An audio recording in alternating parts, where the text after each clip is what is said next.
কিন্তু এস আলম গ্রুপের সমর্থিত চেয়ারম্যানকে অপসারণের দাবিতে আজকের আমাদের এই অবস্থান কর্মসূচি।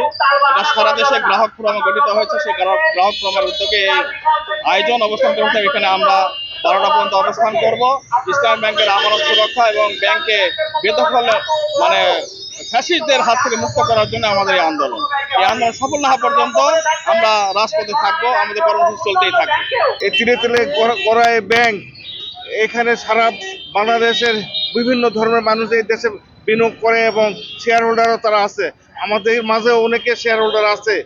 এই ব্যাংকটা এই শেয়ার হোল্ডারদের ব্যাংক এবং এই ব্যাংকে এইসব লোকেরাই লেনদেন করে এবং বিনিয়োগ করে।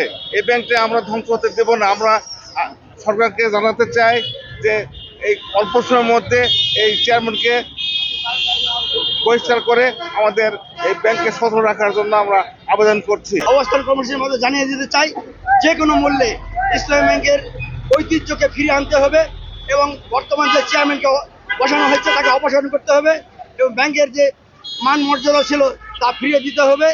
আর অন্যথায় আমরা এই অবস্থান কর্মসূচি থেকে বড় কোনো কর্মসূচি দেওয়ার জন্য প্রস্তুতি গ্রহণ করতে বাধ্য হব। এই সমাবেশ থেকে আমরা দাবি করছি যে ইসলামী ব্যাংককে যে এস আলম গ্রুপের যে খুরশিদ আলমকে এখানে নিয়োগপ্রাপ্ত করা হয়েছে, এই এস আলম গ্রুপের খুরশিদ আলমকে এখান থেকে অপসারণ করে ইসলামী ব্যাংকের আমানতকে স্থিতিশীল রাখার জন্য আমরা গ্রাহকরা এখানে উপস্থিত হয়ে আমরা আহ্বান জানাচ্ছি, দাবি জানাচ্ছি, জোর দাবি জানাচ্ছি।